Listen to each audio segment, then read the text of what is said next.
regarding any dates when the assignments are due. We're just moving some things up and down.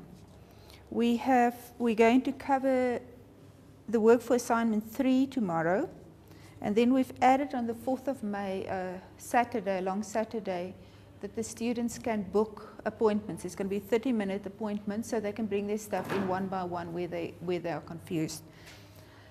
It is recommended that if there's some real concerns that you have with a specific student, you can come with the student. So go and book your preferred times before the students start booking it. I don't know how Marie-Louise is going to run that. So we've moved that a little bit out, and we've also moved the Turnitin workshop to later. What we're going to do with the Turnitin workshop, we're going to have that at the computer lab somewhere. That's still being set, so that you can work through it, because the Turnitin report typically ends up being about the size of or double the size of the original text. So we're not going to print out masses of layers. We want to work through on the computer itself. The aim there is that when something goes through Turnitin, it picks up all kinds of stuff. It might pick up previous versions of the document. It will certainly pick up when you use any standard template. It picks up the template as plagiarized. It gets really, really tense about law. Any piece of law that you quote comes out as plagiarized. And one of the things that you pick up very often, it tells you it's plagiarized when it's really sloppy referencing. When they've indicated they've quoted, but they haven't used quote marks, because the quote marks get picked up by Turnitin and interpreted as quoted. If it's not, so there's a lot of little issues around it. And you can also not say, this is it, that's the absolute value. If any document comes in at, say, 25%, you've got problems. But there's different things that one has to look. So we'll have to work through that practically. What I've also done, I've combined the two final templates on this paper. So the items that are only relevant to doctoral level have been highlighted, so they'll be vaguely gray in your printouts. And I've mapped it on two things. I've mapped it on the left on the assignments that the students are doing, so that you see that most of those items that we're looking at in the rubric is also present when we look at the assignments. On the far right, I've mapped it against the TUT marking templates, also the difference between the masters and the doctoral. So the doctoral just have a new contribution every time highlighted, but it's a substantial part of the doctoral. What I've also done is I've put the weights that any aspect counts for in the final proposal. If you look at it, you'll see that the final proposal, I think, is about 35% of the total mark that gets allocated to this course. But 20% in that final proposal, plus then whatever they've done an assignment, is around the problem statement. It may sound like a really, really heavy weight, but students that get their problem statement wrong gets everything else wrong. So it's probably in a proposal, that's the part that you want done first.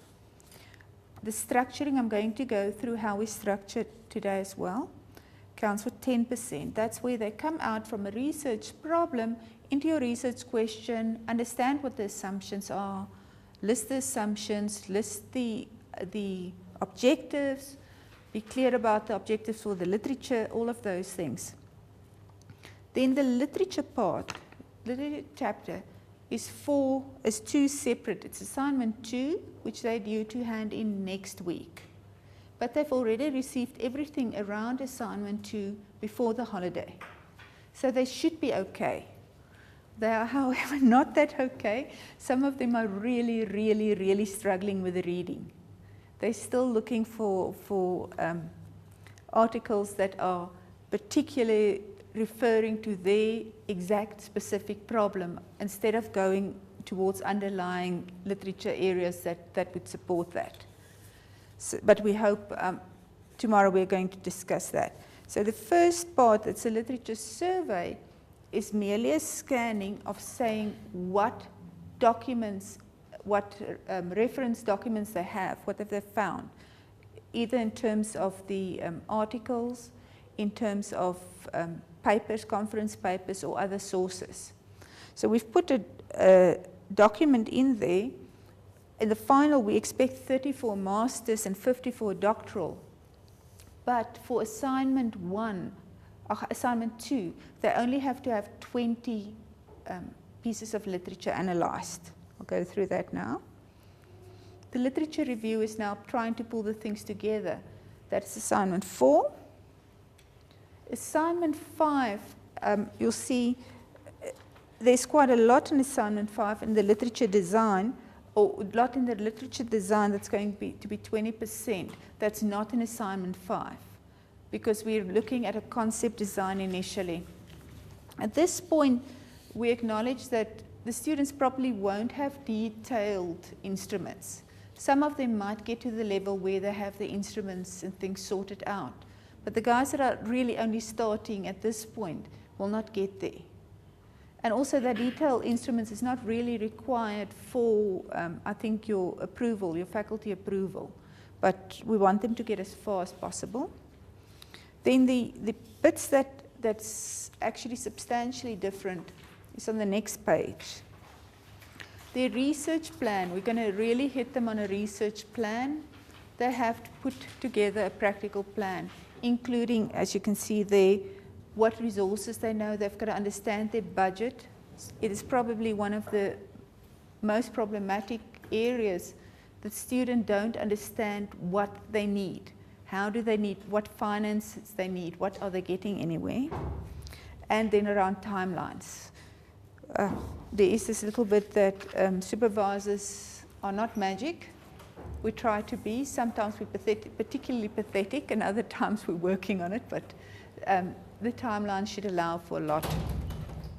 The presentation is going to count for 5%, and then the ethics application itself, which we'll go through, will count for 10%. So in the proposal, aspects that are typically not required but makes a proposal much more sound is a proposal plan and then the basics of an ethics application. It's not going to be a completed ethics application, but it's the basics around that. And the ethics application, which is the next part of the rubrics on the next page, once again, you'll see that there's only a part that's highlighted. So what we want in that form is a summary document, which would typically go on top of your ethics application. You'd have an overall, your application have an overall view, then your detailed proposal, then the other.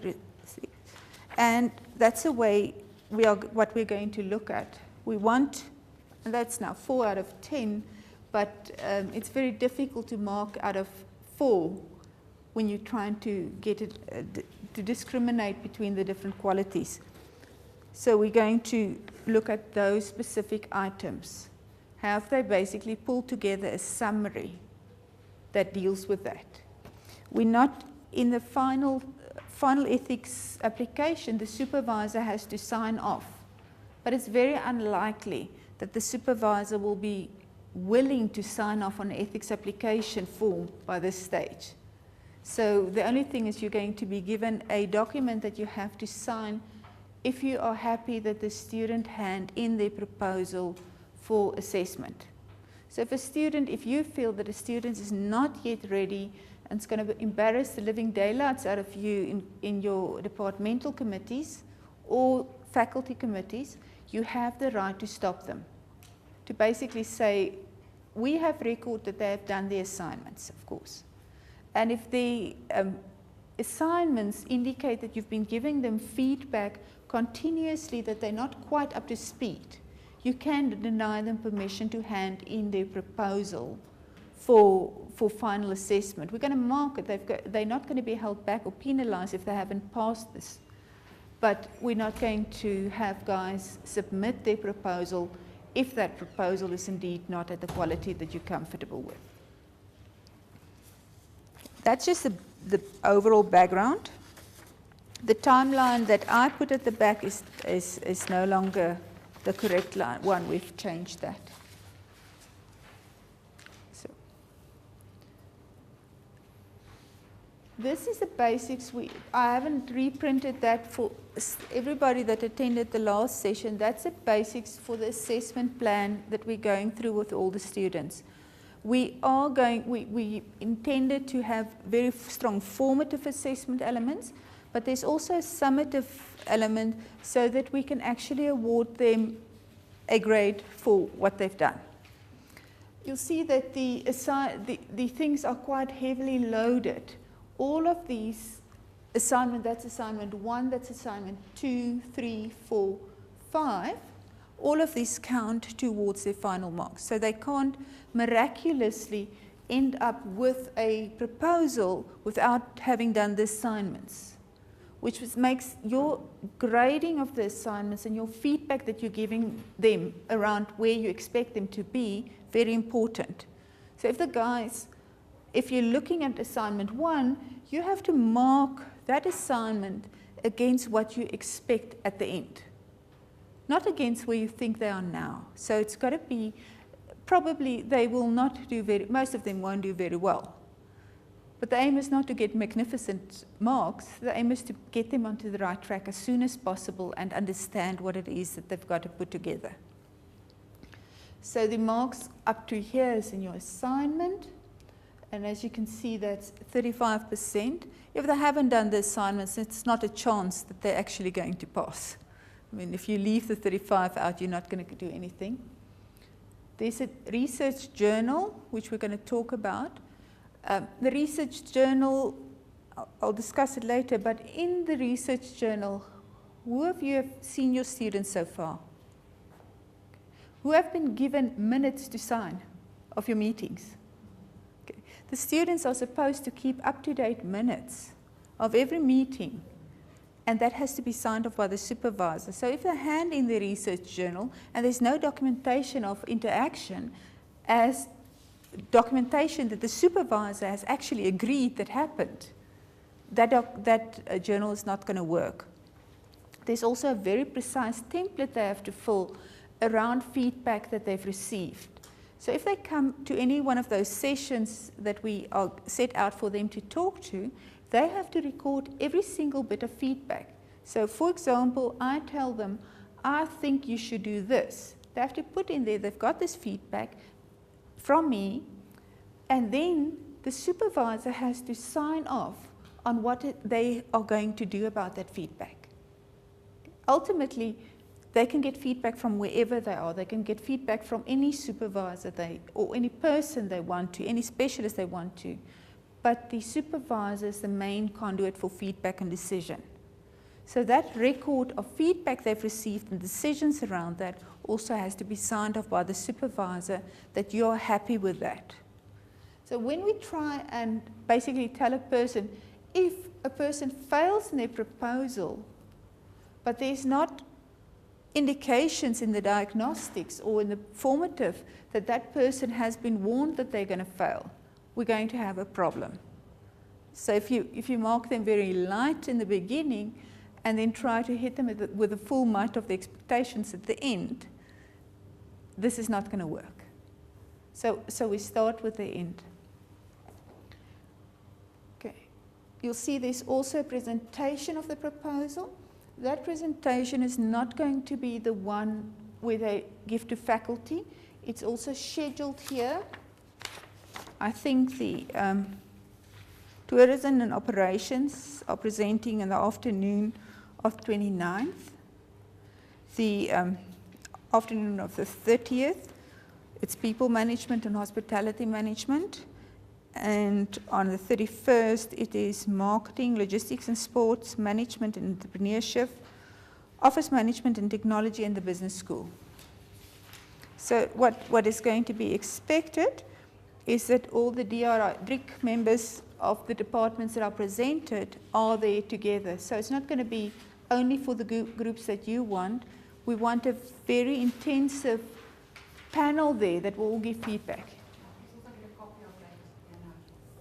It's somewhere here. It's here. No, they're all in front here. Okay. So what is really, it's going to be really important. A lot of what we're trying to do there as well is the norming issues, so that we can have an open discussion of what is expected, what is seen good. So the panel is going to be very, very important, not only from the perspective of giving feedback to the students, but also as a conversation among supervisors. Okay, so let's look at that. This is what the assignment that they are due to hand in tomorrow. A lot of them are struggling with them, that they only have topics. They haven't yet formulated a problem. So what this assignment is about is making sure they have a research problem and evaluating that research problem to see if it's possible to actually do the level of research they want to do with a specific research problem. You'll see there's a in the format, there's a very strict format with little headings and little blocks that they have to write it in. The idea is not that they write out 2 pages of prose, but they write little specific bits under headings, so when you look at the problem, you can see whether they've stated the problem.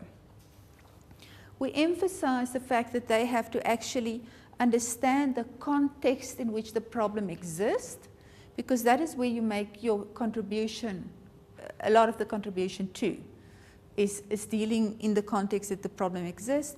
We've also been working with them about understanding who owns the problem, because it's very easy to describe a problem that you think is a problem and is in fact not seen as a problem. They have to then substantiate that the problem actually exists with empirical data, that they are expected to do things such as the government, or the Auditor General's report would give reasons that there's a financial problem, or various professional bodies, or World Bank reports. So it's not academic literature, but they have to come up with something that's trustworthy, that you have some level of understanding. If they can't find something like that, they have to layer the evidence. So if they have individual discussions, there has to be more than one source.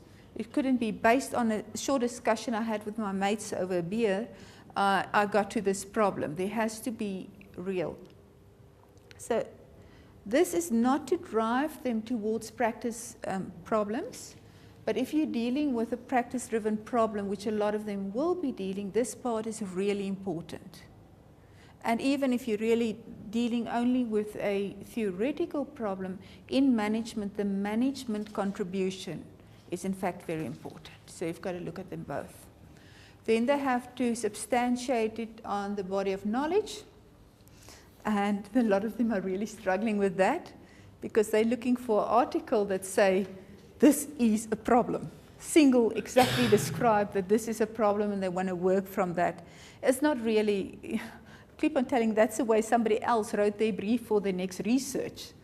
You won't find people putting that brief, and especially at a doctoral level, addressing that direct problem without other substantiation might find you in a competition state, that you're trying to finish your doctorate at the same stage as somebody else is trying to do it around that.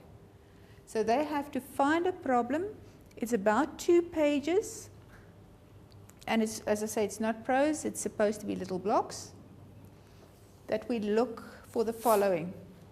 You'll see the highlighted part would only be relevant if you have a doctoral student. We're looking at whether they have stated that context.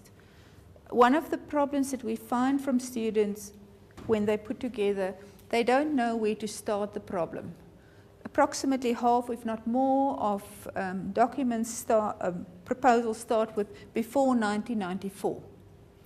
It's more or less in the same world. In the beginning, it was dark and wild. You know, if it doesn't have anything to do with a problem, that's not an appropriate context. If you are looking at, it may be a very, very important aspect, but then you've got to ground it into what's important in that problem.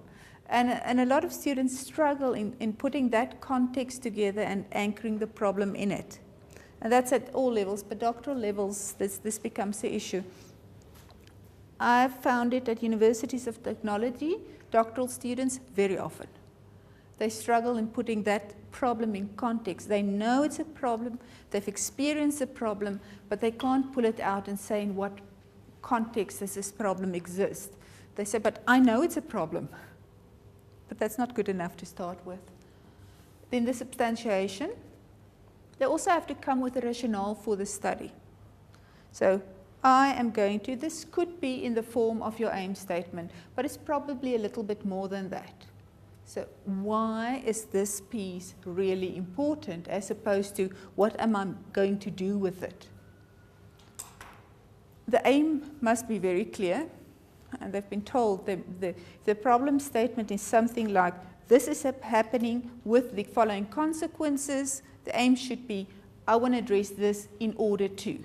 So they've been given formats that they have to put that in. The utility domain, that's probably because I'm a very, very firm believer in pragmatism and saying that if it has no utility, there's very little reason to do that. But overall, that is an important aspect that is becoming very clearly articulated within the South African doctoral landscape specifically, that whatever is being addressed has to have some relevance within the context that they're working, and at management level definitely. So now if you feel that utility is not needed, it might be different, but I think that it makes a proposal much stronger if they can articulate that.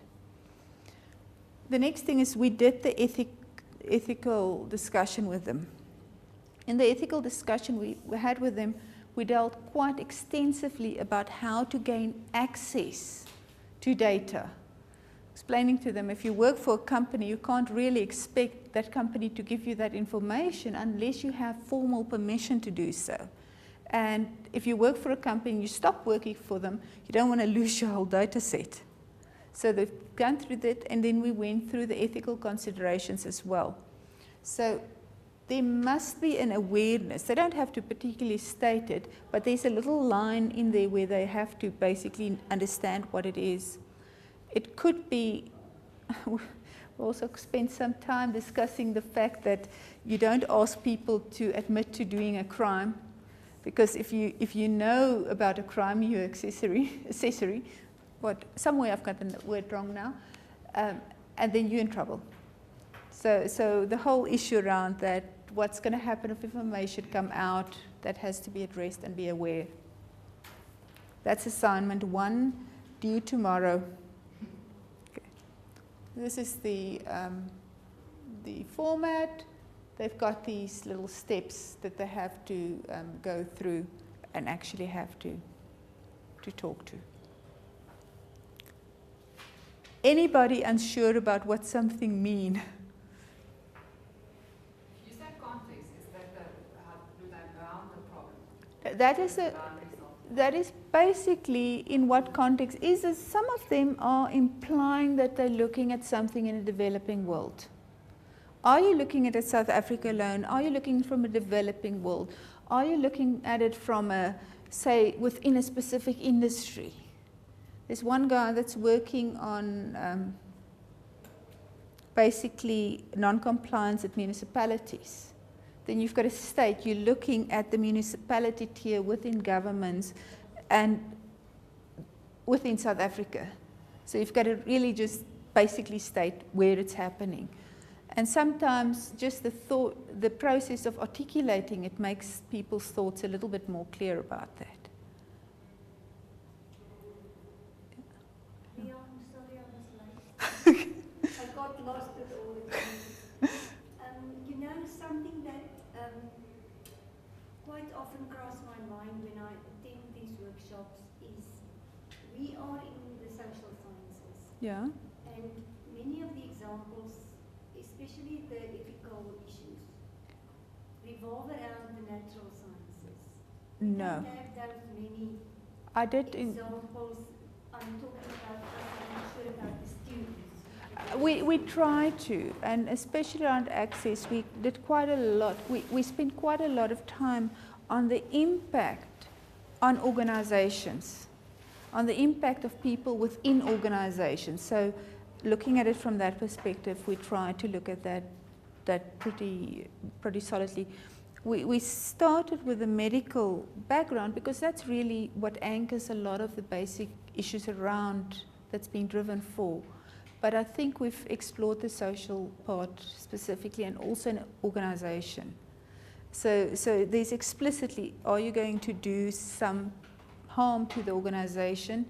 And there's also aspect where conflict of interest becomes quite important. So if you have a funder that's driving certain, you have somebody, British Tobacco paying for you to do a study on the damage that tobacco can do for you.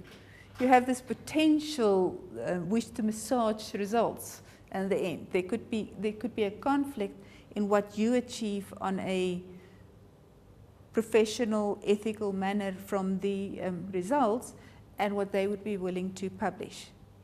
So around that, I think we did spend some time, but it's true. It's very difficult to find behaviorist approaches. We did do the Stanford prison experiment, and the Stanford prison experiment is there's a YouTube set on the wiki as well that they can go and look at, and that I think is pretty much a social type experiment, not so much anything else. Okay, this happiness factor is scary. Assignment 2, they've already been briefed about before the holiday. They also had a workshop on how to read. And then they were requested to go and read 20 articles over the holiday. Some of them achieved that. Some of them really worked out how confused they were by the end of it. So there's still serious issues. So we don't really expect students to have gotten a very deep understanding at this point. Some of them might have, some of them could still be problem. And we basically gave them they've got to put into some form of table format that they have to put every document that they want to use in. I know you can use EndNote or any one of those, but the idea here is if you know the following about any given paper, you should be able to start grappling with the problem statement and trying to set up your research questions. So they don't yet have to understand the detail of the paper, being able to put together a literature review, but they should at least have the author, the date, the title, the journal, then what type of article is this, around what is the problem that is put into that paper or article, what's the context that that article is written in. Now all of these are to enable them to look critically when they start comparing the articles or whatever they found there, so that we're trying to force them to look and understand that you can't just go around taking an article and select one line out of it that accidentally says exactly what you want to hear without understanding the context in which that conclusion was reached.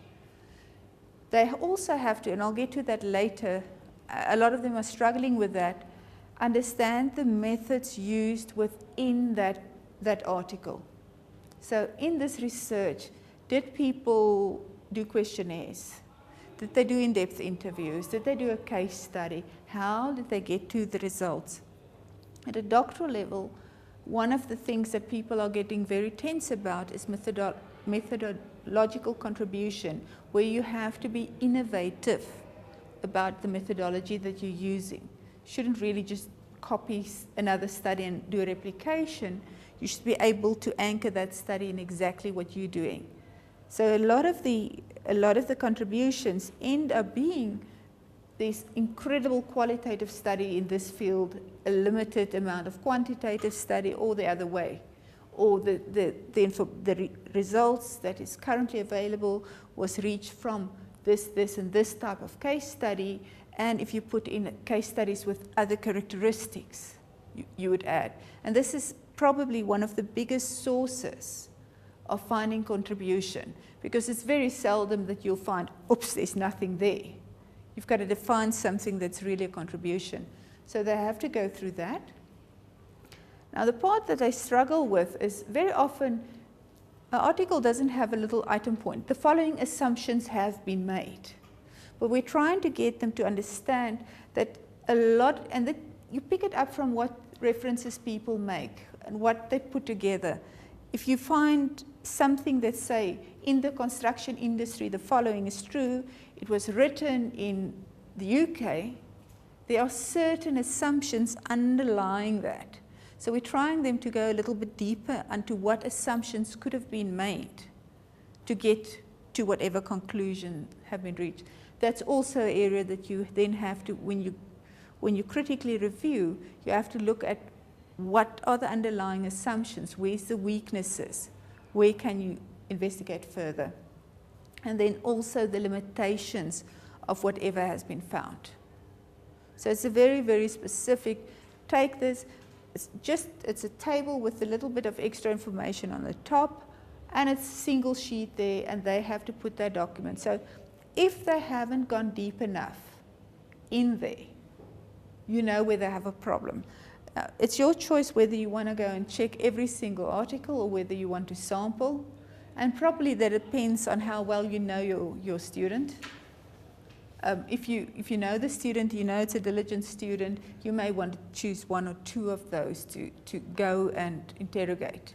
But they should have your reference for you quite, I think there's one or two other things in there. They should have those things for you precisely so that you can find the document and you can find electronically as well. Scaredness. I know this is actually really, really straightforward, boring stuff, but it's important that we understand the same things, otherwise, okay, so sorry, there's limitations, that's the things that we didn't put in there. There's the findings that was reached, or results, depending what it was. Your linkage to your own research, we try and get them to do their full references from that point, so that you have those references, and then the electronic source. So all of that information should be in that table format. 20 to 30 sources. So you might find a student coming up with about 15 sources. Then you at least know that at this point, if you haven't read, okay, so what happens to get 20 good sources, you probably had to read or scan through at least 40 papers. And that's where a lot of them find it really, really, really threatening. It's not something they're comfortable with. What we also find with the sources that they have to look at for the proposal is that quite often they have something like 30, but then they've got 15 that are related to the research methodology. Okay, we'll go through that now, because that's one of the things. At this point, they have to look for research methodologies inside. And you'll see that one of the things that I request them to do in there is to put together the theoretical, or later the theoretical framework. So indicate in what areas you've looked at suitably. And you'll see when we look at what is marked here, oh, I haven't killed this thing.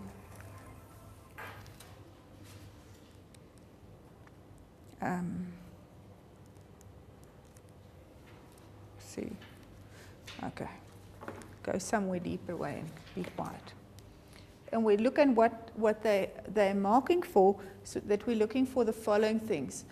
I try and emphasize to people that I don't only want recent sources. If there's something seminal, you have to read the original source. At this point, there's very little that you can't get hold of electronically. So that they have to, 75% should be in the last 5 years. And in fact, at doctoral level, it should be even more tighter, because that percentage, that 75%, has to be true when they hand in. So if they're handing in on a 3-year time frame, basically the bulk of their articles should be in the last 1 year, 2 year. And they should upgrade the whole time and look at this to continuously improve on the whole time. But at this point, the relevance to the topic area is very important. So if you find them on research methodology with about 20, then obviously there's no relevance on that problem area. Then we also want the bulk to be a journal articles and limited conference papers. It depends on the topic. I mean, you'll know the topic, you'll know whether there are suitable journal papers in there, but between me and Marie-Louise, we've been able to find suitable journal papers in nearly everything.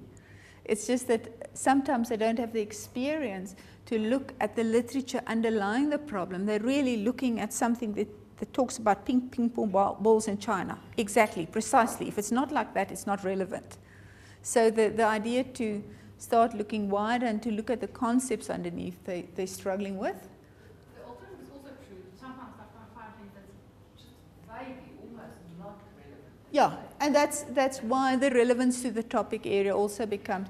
I'll take you now. Assignment 3 tries to focus that very much. So in assignment 3, they're going to add quite a lot of new sources until they get to assignment 4, which is the literature review. But at this point, we want them to have a good feeling for the problem area in which they're going to. And yes, I understand, yes, some of them are just, and there's no rhyme or reason in where they're looking, and some of them just say there's nothing. And it is sometimes entertaining to have competitions to see who finds the best, the quickest. Not so entertaining for the students, though. So assignment 2 is pretty much about the sources that you found. Anybody has a problem with that specific issue? Okay. Assignment 3 is basically at the heart of the proposal, and that is about structuring your research problem. And I'll go through it in some detail because it's fundamental at forcing people to structure their thoughts. It doesn't tell a person what's your research questions, but when the students bring this information to you, it should be easier for you to try and find out what they're thinking about. So the first bit is the potential questions we're going to discuss, but there's also a self-reflection 2 pages that they have to do. That self-reflection is around how they are doing and the record of feedback. So by the time they hand in their 3rd assignment, you have to be able to look at that record of feedback and put comments on that. And those comments are really is going to have a very important part when we see it, whether a person has actually participated, whether they've taken your comments on board or not. Now, very often they just ignore. You stand there and you give them feedback and they look at you, and the next time it still has it, and somehow maybe they just didn't understood what you're doing, or what do you know about the subject kind of attitude. There's a variety, but this feedback is going to be very, very important. What we do is then, and I'll get to the detail of it, the reflection will be 2%. This is total weight is now 10%, which is double what the others go. 2% goes for the process and the feedback and what you've received there, and if they've incorporated the feedback. And for that, you will be the best judge around that, whether they've done it or not. The 8% is whether they have actually defined the scope of their research precisely, whether they've delineated where they're going to work on precisely, whether they've got clear sub-questions. Now you see there in a point, if they are stating a hypothesis, I'm not going to force them to state a hypothesis. I'm not very positivist in my mindset. And you find people that have various ways. So we're really looking at the questions underlying a hypothesis that they're going to set or not. So if you want them to set a hypothesis for your proposal, you have to very, very clearly indicate to them that, this is area, each of those, okay, if I just can make it clear, next to each of those, there's 3 little columns. They have not achieved it, need some work, and they've achieved it. So on each of those, you just have to mark off where you think they are on that specific aspect.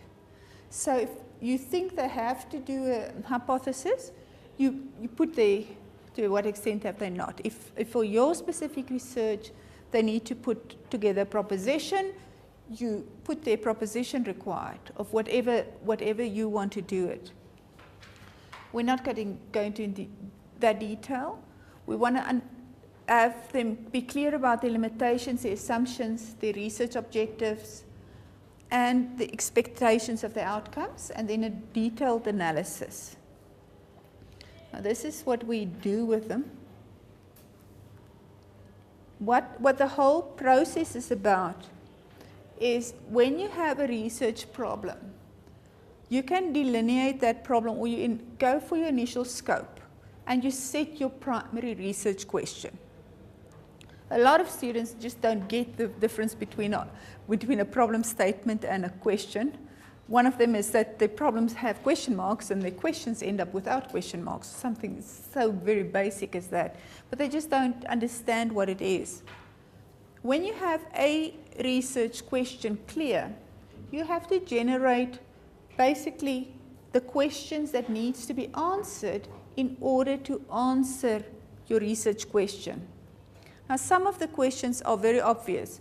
If you look at the sustainability of something, you have to define what do you mean with sustainability. So the initial definitions which you're using is important, and in many cases the definitions are so unclear that a lot of the research is actually about stating their definitions.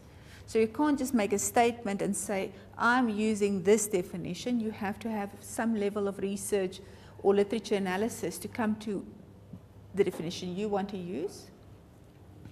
There's a blind filter. Very often people can't generate what's in there. We're going to go through that. Then we make them decide. So if they can ask a question, they basically have to decide, is this within the scope of their research or not? It's a formal process that we try and get the delineation much clearer. So when there's a question that can legitimately be asked within a research question, and you don't want to answer, you've got to explicitly in your delineation state that you're not going to answer it.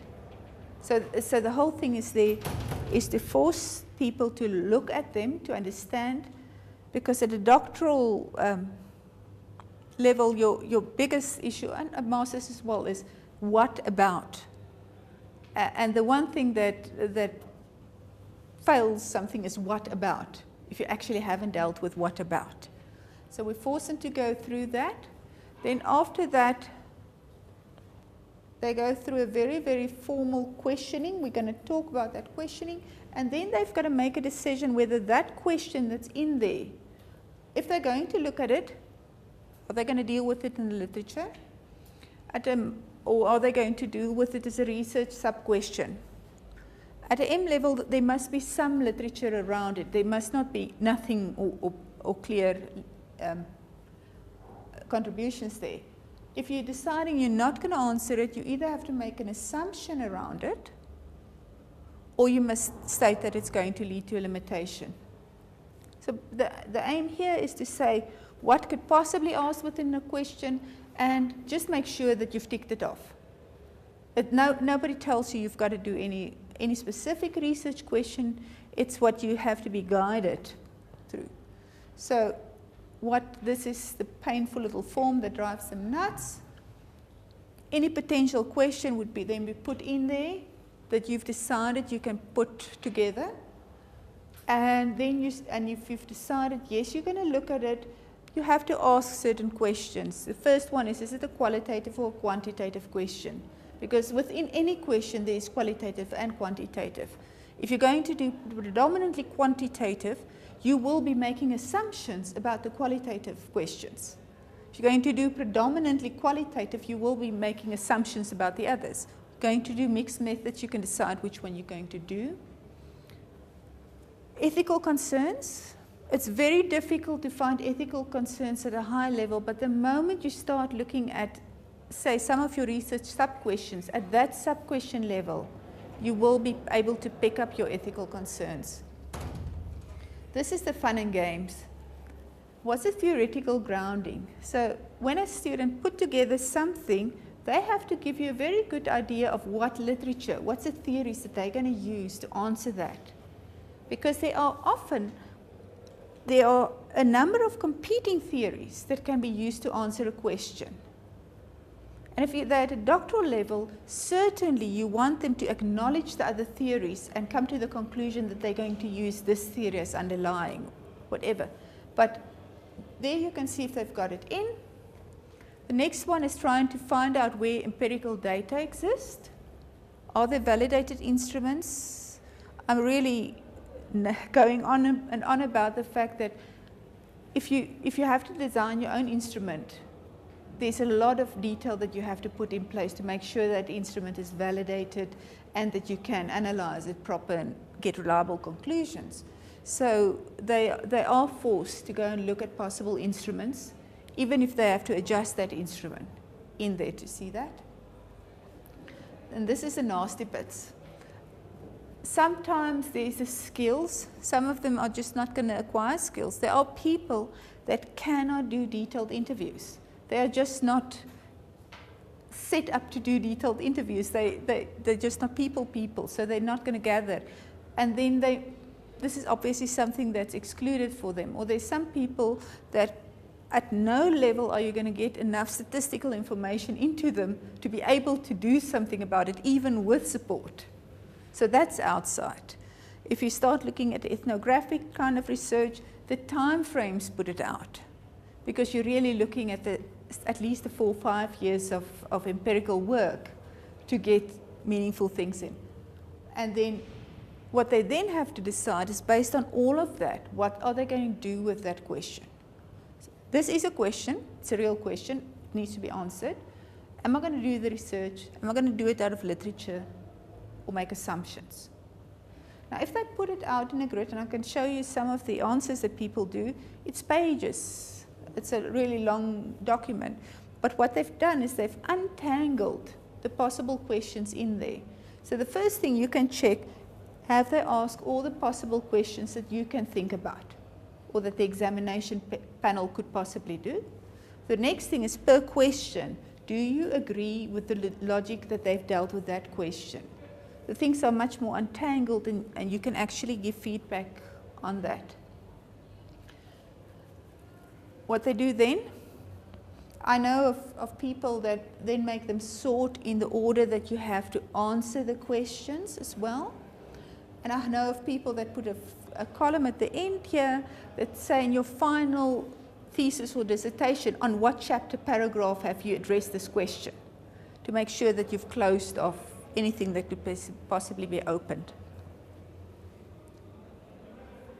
So what you then have to end up with, and this is now in a flow diagram, you can put a mind map or whatever, you have some logic that in order to answer that research questions under a specific delineation with specific limitations and assumptions, you can build an argument around sub-questions and literature that you have to pull together. So what you're trying to get out of there, now you want the students to be able to answer specific questions out of the literature, not to give this guy said that and this guy said that, but if we have to look at what the factors that lead to something is, they would bring together various bits of literature to answer that question. And that tends to get to them to integrate and synthesize a little bit easier if they know what they're looking for. So that part is in the literature, and the greener ones tend to be what your empirical work is. Now, if you end up with this whole lot and you get to more than 3 or 5 sub-questions, you know that you're not going to be able to answer it. And depending, some of those questions might be really big, then you've got to make other decisions about those sub-questions. Now, if a student at a doctoral level cannot break it down to that level and then clearly prove to you that where that literature is, there is nothing, then you know that this is something that they shouldn't be going through. And forcing them to go through that, you can then make them understand that is not a question, because that specific question, the whole argument, the problem might be relevant, but the questions you want to answer won't contribute.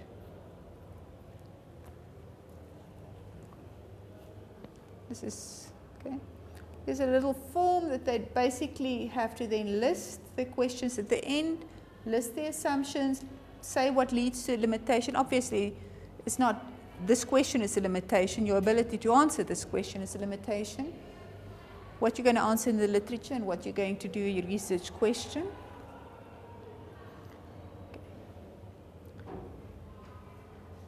That's assignment 3. Anybody?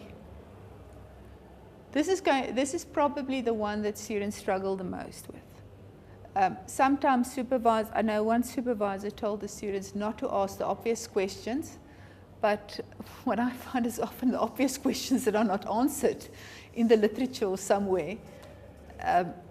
But so the whole process behind that has to have at least 1 or 2 loops of feedback with you. So if a student doesn't come and see you physically before they hand in assignment 3, it means that they're really not grappling with it and they're not getting your feedback.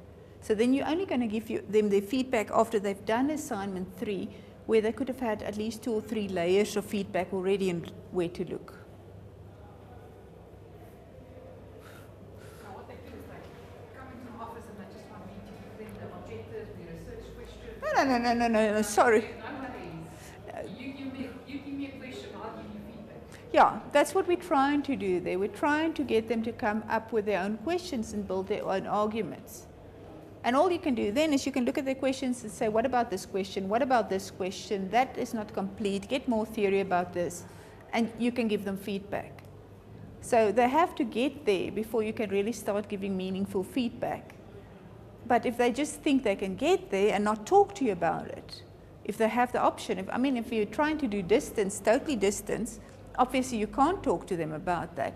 But they have access to you. They have to come and get feedback from you. This is one of the areas where you do have to give both guidance and professional advice. It's a variety of things that you've got to give in there.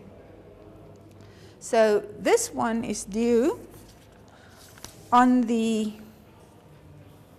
2nd of May. We're going to discuss it tomorrow. So between tomorrow and the 2nd of May, any person that has not come to see you, you need to make a note about that and put that as when you do the evaluation of assignment 3, that they have not availed themselves of feedback in between. And I'm going to put that. Assignment 4, now this is a little bit problematic. We're still dealing with the 12-page or the 25-page proposal. What is going to happen if it's limited to 12 pages, they are going to have to put this assignment or this detailed literature review as an annexure. But I can't see anybody putting together a reasonable proposal without having gone this deeply into the literature. People can try to do it, but that's where the weaknesses is going to come out. So they've done assignment 2, but now there are 3 new columns that they have to answer. So the 20 that they've done, they have to look at what's the concepts that this guy is discussing, what's the theories they're using, and what are the unresolved issues. Especially at the doctoral level, that unresolved issues must become clear. These things don't follow one after another. Most of them are run concurrently, and you're going to go back and improve them. But hopefully after assignment 3, they will know what more to add. And the doctoral candidates have 30 more to add. Okay? And the master's candidates at least 10 more to add there. And you see, we haven't yet spoken about the research design. What is important, we've recommended Saunders to them as a research design textbook, as a basic general. It is a fairly general, very robust kind of book. But obviously it's not going to be, if you want to do case study, it doesn't go in detail into case study. If you want to do grounded theory, it doesn't go into that. If you want to do detailed quantitative surveys, doesn't really go into the detail there. So they will need to go at least to 1 or 2 more texts, but that's dependent on what they are going to do. If you look at this is the framework. Assignment 4 is once again not 10 pages continuous writing we expect them in little bits to deal with that. What happens if they put it in a document, basically those are the subheadings. So they have to introduce a literature review. It's got to be a freestanding piece of work, stating what are they trying to do there. What is the purpose of this literature review, in what area is it? They have to find the objectives. Now the objectives should be very simply answering the questions they've identified as literature questions, providing background to the research sub-questions, and providing some underbuild to the assumptions. Then we want them to put a literature framework. Now, I'm not very rigid about the literature framework, but that's where I want them to be able to explain, either using a Venn diagram or descriptive text, under what areas are they going to look for literature. Are they going to look for literature in very far areas, or can you clearly see that there are areas that they really need literature on, that they're not covering at all? So hopefully from the assignment 3 feedback, this shouldn't be an issue, but it could still be. This is based on quite a lot of research. If you really want to entertain yourself, go and look for literature on how to do a literature review. The discriminators to find literature is really, really difficult. But there's currently a lot of research going on around supervision, around doctoral research, especially around what should be in a literature review. Because the fact is that one typically look for, have they synthesized, have they done this, is not really clear. So the route followed here is by structuring that literature review according to questions. You can also structure that literature review around certain theoretical aspects. So the body and how you structure that inside is different ways to do that, but you want to be able to structure it so that you can follow it. You don't start with 20 pages, begin reading, end up, get really confused, begin reading again, and you don't know what on earth is going on in that piece of document. So they have to basically state there, how have they gone about the literature review? And we're trying to make them aware of the fact that they're actually not studying the total population of literature. They're basically looking at English literature. And in some fields, looking at English literature only is a serious, serious limitation. So should they look at other work? Is there some key work that they may want to get translated? At the doctoral level, that might be an issue. You find work that you can look at and see that this should be meaningful, and you may need that translated. And specifically in some science areas, you have to do that, because you're competing with the Japanese, and sometimes they publish in English, sometimes they don't. And one of the things that people have been found guilty for plagiarism is around using work in another language. So they have to be aware of that. The next one is different. There we want them to be aware of how people are doing research in this area. Is it predominantly something that they're doing totally interpretive work? Is it something with positivist? What methodologies are being followed, etc.? So that's basically an awareness that you know that they've read the articles deeply enough. They haven't just found them and highlighted the bits that they liked and pulled them together. And that typically, if you are doing a doctoral level, you want a person to come out there with some recommendations around what methodology they're going to follow. Say, this has been done, there seemed to be a gap around this, it seemed to be that we want to follow on the tradition, or we want to do something different, whatever they decide. Then you want to provide the background to the research problem, basically leading this was the way it happened, then this happened, that kind of area. Provide a background. Then you put the literature to back the assumptions. Basically, you can't make assumptions just because they happen.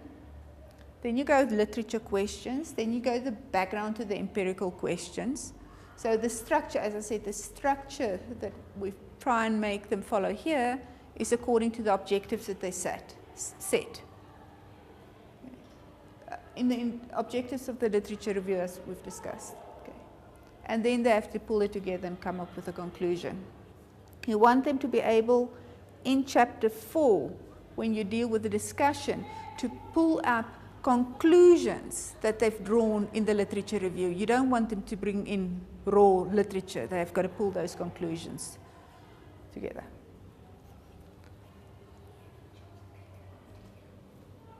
Chocolate cake and coffee now. Chocolate cake. Oh, so one of the guys had his birthday, and his wife is, I think she's finished her that they did for assignment 2. But at this point, we've now put a lot more detail that you have to be able to look at in that literature review.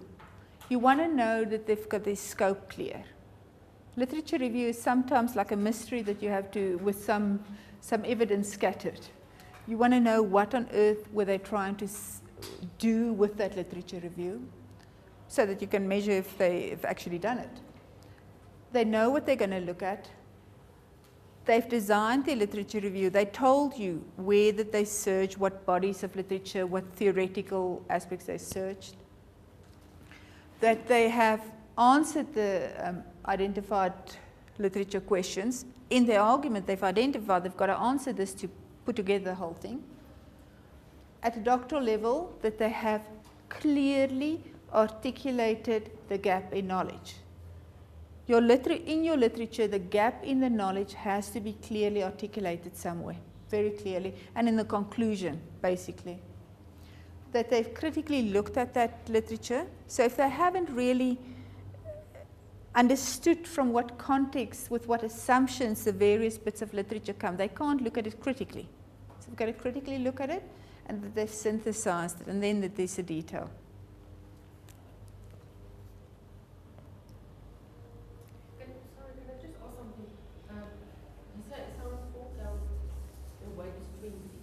Yeah. You said the literature review, 8% of the 20, yeah. But there's just, it's 2% of the weight for this assignment goes. And we've probably, in the structures, I think most of them I've put to 100%, just to make it possible to do some level of discrimination between, because if you can give 1 or 0, it's difficult, but if you can give something between 1 and 10, it becomes easier to put it together.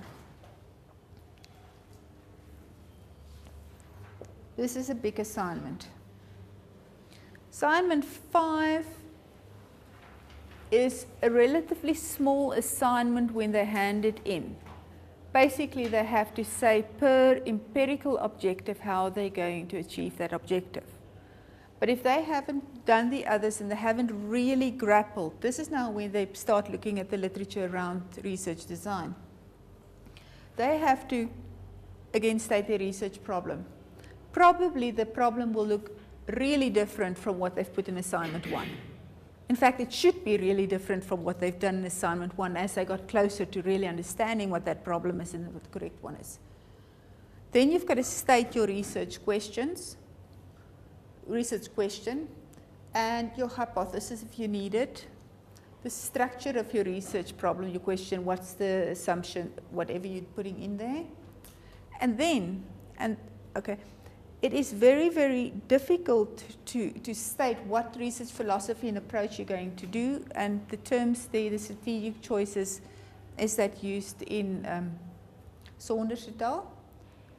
If they haven't really analyzed what is happening in other literature around there, so if you go through there and you've done that but thoroughly in your literature review, you can say, as stated in the literature review, the following approach seemed to be appropriate. Then they don't have to write 10 pages of defense. And you want to avoid, there shouldn't be a defense. There should be, I've chosen that, this is the reason. I've chosen that, everybody else does it like this, is a good reason at a master's level, and I've chosen this because this perspective hasn't been properly dealt with, is a very good reason at the doctoral level. So, but you have to prove it to say it there. It's very, very scary if people have to put pages and pages and pages of defense together. And a lot of people hate that in a proposal. You don't have to defend it. And then you have to state your methodological choice. Basically add a flow diagram. What are they going to do? Is it going to be a two-phased? Are they running them simultaneous? Is it a method? Is it a single method? Mono method? What are you trying to do? And just put that together. Some people prefer the flow diagram. Some people prefer it in a mind map. But if you can't present it visually, you probably haven't dealt with it. There's actually some really exciting work at that conference, and Stellenbosch, they're going to talk about it, that if you cannot articulate visually what your findings are, there's a certain limit of understanding to what you really understand. So if you try and put them together and say, okay, now, when you pull together this argument, how are you going to pull it together? They make certain that they've dealt with everything. And these, once again, these are headings they've got to answer. Okay. Then they have to have a table, once again, for every objective that they've said. Okay. For every single objective, they have to decide what's the strategy that they're going to follow. That strategy may be the same for all the objectives, or they may be different for every objective. If you do a mono method, obviously it's going to be the same. If you're going to do sequential, obviously you're going to have one set that you do one way, another set you do another way. If you're doing multi-method, you're going to have a mixture. Looking at the techniques, and then one of the big problems that happens when people write their research design, they're going to use more than one instrument, but they define the population in a single way. And you try and tease out of this document that's written as if you're doing a single method in there, actually tease out the little bits that people are doing at different levels. So you're trying to bring it together, and per objective, what's the population that you're looking at there? What's your sampling plan? How are you going to do data? Have you looked at validity and reliability? And what are the ethical considerations now in gathering the data? So it's not a very massive document. This last part is probably a one-pager. The previous bit is a one-pager. So it's not a lot that they have to write, but they have to get this right before they write up the research methodology properly. So I think that the feedback, and you look at that, they're handing that in on the assignment 5, they're handing in on the 16th of May, and they should have feedback by the 23rd of May. But then what's happening is that they're presenting on the 29th. It's very, very unlikely that people will come up with something reasonable in assignment 5, first shot round. You're probably going to have to talk to them a little bit about that, and unless they've seen you sufficient time ahead of time. Okay. Now, we haven't, that's what basically it's exactly what we're looking at. Have you identified them? Have you looked at the design? All of those things. Overall, it's the same kind of things that you look at. So that matrix, you get basically a one-pager that you have to tick on physically and scan it in, or electronically. You've got to put your mark. So the very least that you've got to do is you've got to tick on it, you've got to give them a mark, and give comments if there's anything specifically. A lot of the rest you will be doing verbally, but this is a trace that you've given them feedback that they're not up to speed, or this is a concern, whatever. And there's the little bits and pieces. The research journal. This is exactly how the students were told about this. You have to maintain your research journal. Have you all signed the MOUs with the students? Some of you are still struggling with the student. You know, there is some confusion regarding the MOUs. Mm-hmm. You see, the MOU is between the supervisor and the student. Yeah. And we can only sign the MOU when we have been appointed as supervisors. Okay. So that only happens when the proposal is accepted. Okay, as then I would put there under supervisor, just clearly put that, under comments, just clearly put that this is a tentative document But if you don't have this agreement with your student, but when do you want to see them, all of those things, they still, I mean, they're already bound in a contract with you at some level. There's certain commitments you're making, and this is where very often if the students don't understand what is their obligations, what's your obligations, they think you're editor. One of the things that students believe is that you're editor. Anybody trust my editing? It's scary. Okay. So The thing is, up till the abstract stage, yeah. I normally work with the students in my department. And Okay. I will not necessarily be the supervisor at proposal Okay. stage. Okay. So I would not want to Okay, so enter if the they- agreement into an agreement that may lead the student to think. Okay, then I think a one-pager, basically where you state your position and what you expect of the students. You know, don't follow the protocol they put there. We want the students to be able to start with the abstract, to put the words together for getting the abstracts in within about 3 weeks from now. But then the process is still that it has to go through all those tiers. So it takes at least 2 months to get that approved. So there are some of them that are busy with it, and the latest ones we want to try and get through later. So if you have a situation where that is the case, and they have not been assigned, I think it's different in different departments. I think it's very similar. So I think maybe we're going to have two types. When you know it's your student, you can have your document. Otherwise, you can have a one-pager. One page, yeah. Which is kind of generic because which all of us can use. Because some of it we know it's our students, some of it we just kind of surrogate supervisors till they do Yeah. the process. And maybe we can do it one standard page. All those that are just I surrogate. will talk to Marie-Louise if we can suggest something that, I would prefer not to enter into any kind of agreement with a candidate if I have not been officially appointed as the supervisor. Yeah. Because it happened once that student then afterwards refused to work with the supervisor, and we had to change the study. okay, I think that's one of the things that one has to then put in there. This is not a permanent relationship, merely guidance provided to you until such time as you propose, as your your supervisor can be appointed. Okay. So basically, we want that. We also want them to have a project plan in there around how they're going to execute their research. So this, or how they have gone, the project plan and how they've gone so far and reporting against it, and they have to come up with that project plan on how they're going to execute.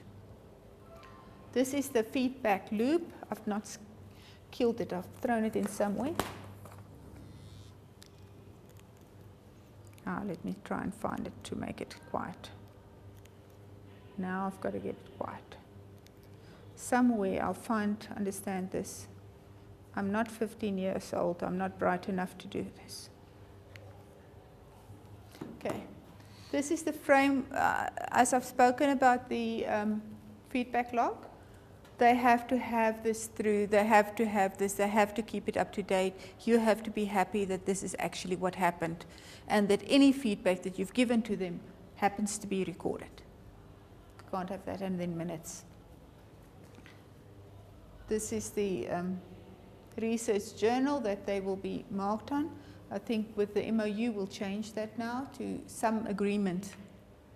Leon, if I may make a suggestion regarding the research journal, it will maybe be a good practice if people can remember to align that journal with the headings of the columns Yeah. with the postgraduate report that we have to submit to the Faculty Higher Degrees Committee. Okay, we can look at that. Yeah. The thing is there's two things here. There's also a report that you have to complete.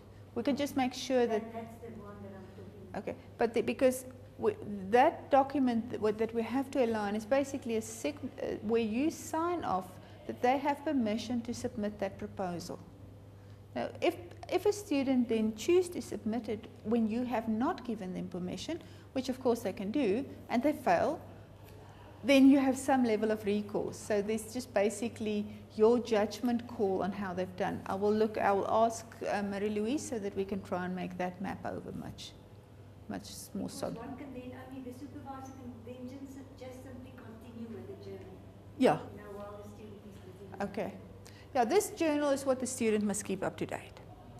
Your journal is going to be, but I'll look at that and map it.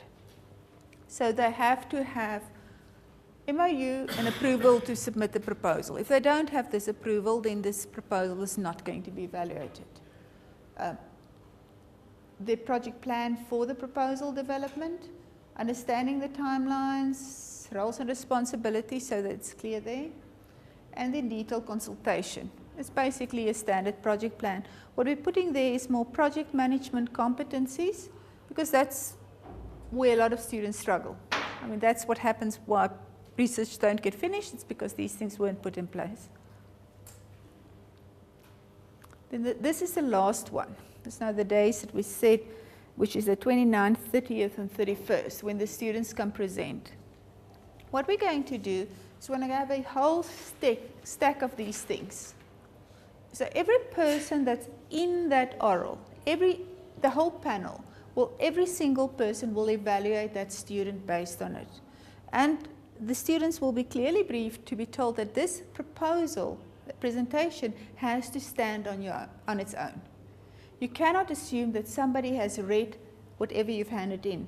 Now, at this date, the students have not yet handed in their final proposals in any case. Hopefully you have seen a draft of it as a supervisor, but that proposal, so they have to present. And we are going to look at the following things.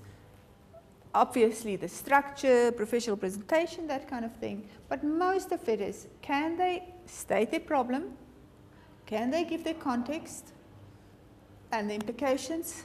Can they give a very short overview of the literature review? Can they discuss the research methodology, talk to the ethics, and put their project plan together? So that's a very, very short summary of the research proposal. It's not going to be very long. I think we've set about something like 15 minutes that they have to talk to, and then they've got to get feedback. After that, they have a week again to put their proposal together. So if the panel picks up something that's a bit of a problem there, they have time to correct that. And of course, if at that point the panel is not willing to recommend that proposal to go through to faculty, that has to put down there, it's not recommended. So that they know they have to delay that for a week or for a month, I don't know when your next committee comes, so that they have to then redo it until such time that the department feels happy about allowing them to go forward. So first the supervisor, they all have to present. So the panel and the supervisor sitting there, the supervisor might not have the final document, then there's the recommendation, can they go forward or not? If they don't go forward, then the rest no longer applies to them. Okay, on this exciting, where everybody is, this is worse than a Friday afternoon. I've got this one class with 30 years on a Friday afternoon. The subject is called Research Report. They hate it. So you've got this raked hall in the back. I've got this one group that tend to turn their backs on you while they're talking. So that group is going to get a very pleasant experience on Friday. It's all been said. I mean, it was going to make the clicker debate look like nuts.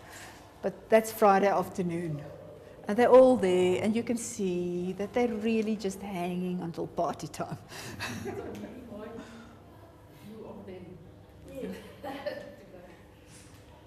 Is there anything that is not clear? Is there anything that you feel that we need to change? Because, I mean, this is also part of it. The input that you're giving around what can be done to make it easier is obviously going to make it better to run this. There's no point to do things double if we can do it effectively and limit the amount of reporting. Can I just confirm, what is our role in terms of the assignments besides seeing things? Are we mark it? You mark it. I will go through the assignments. In most cases, I will do the assignments. And where I've done them, we're still determining what level we're going to do. I will send my report to you. My report does not go to the students unless you want to give it as is to the students. It's your choice. So my view of this assignment goes to you. You then feed back to the student and give them a mark. So will we somehow receive the assignment as well as your report via email? Yeah, you'll get the others are on Sakai, not Sakai, Sakai is the Wits one, on my tutor. I will ask Marie-Louise that we put that very precisely in a issue on how that is going to be. So you have access to your student's documentation on my tutor. So when your student put it in there, you have access to it. I will have access to it, but I will send my report and you will log your report then against that student as well. So that is then recorded. So that if we have to put together the progress file on every student, we have everything in there. It's not going to be all your feedback. That's why they've got to put that feedback log as well completely. But you have the obligation to give feedback to your student. We're not at all trying to put somebody else in between. That doesn't work. Where people do that, I mean, the primary relationship is between the student and the supervisor. In some cases, I think what I refer to, if you are sort of looking after them for the time being, we title that position as a theme leader. That is not the supervisor, that's a theme leader. He takes the lead regarding development of proposals under that theme. When we do it over 2 years, sometimes there's some of the M's, limited scope M's, that they do a research methodology and then the research project. So during the methodology and the development phase, we only have a theme leader because they can't have, you don't know if when they do it, is the same academic still there. There's a whole lot of issues. Yeah. The wording of the assignments will be on my tutor as well. Sorry? The description, every one of these assignments, I can quickly show you, they have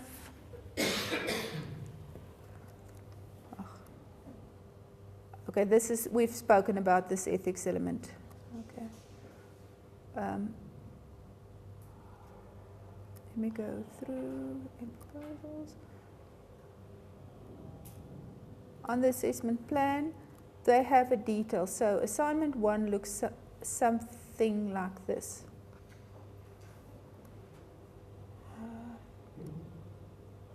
Text with doesn't want to do that.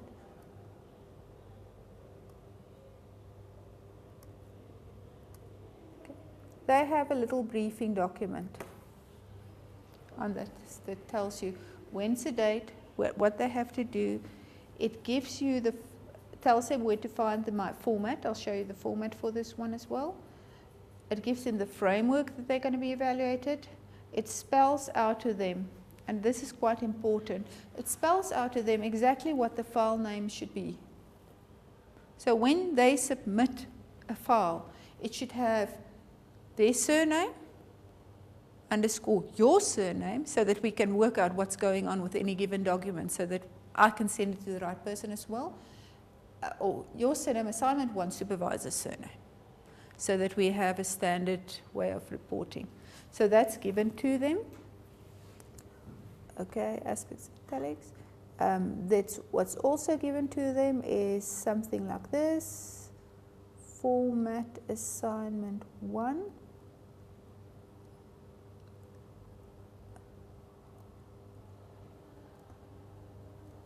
Is a little thing with blocks. In this case, it's detailed blocks. Context, define your problem, whatever the headings is. So they have the format in which they have to answer. And what is also, I don't know, where's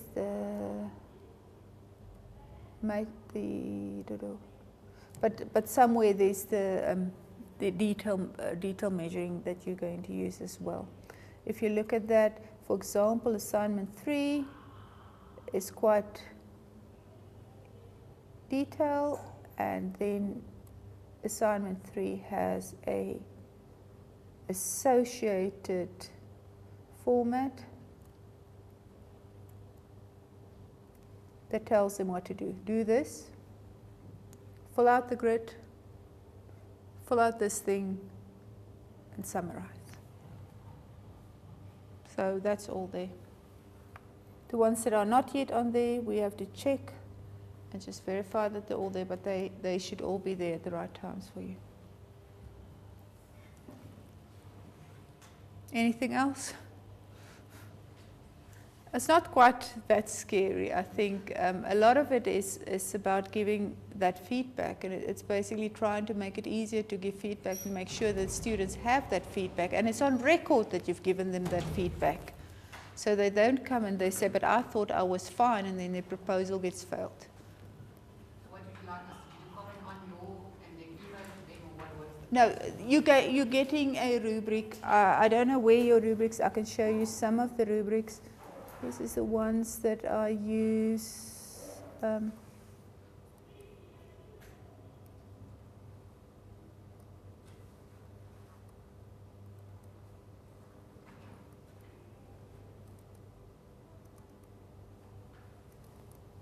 There's, say, an assignment. The rubric looks something like this.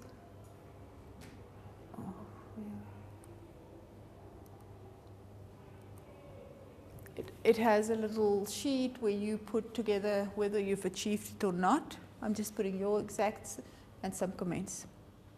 This is basically what you have. This is what you've got to post.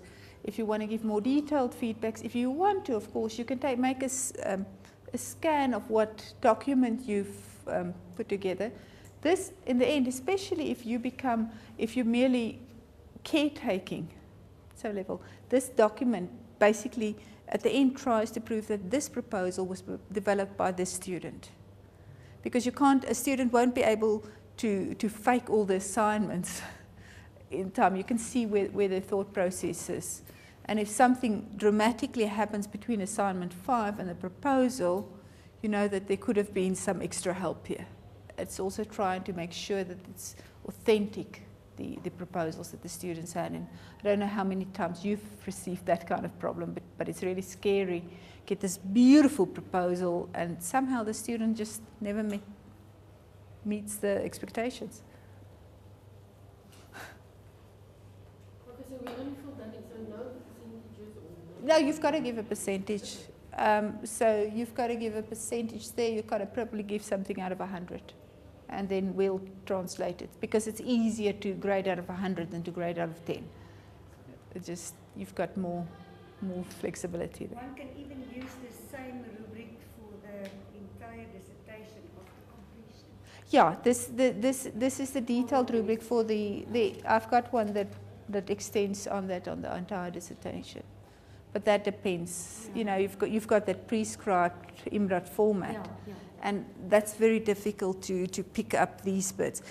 The IMRAD format works very well for summative feedback, but it's really, really difficult to give formative feedback against it. Happiness. Yeah. Thank you. Have a lovely time. Sleep well.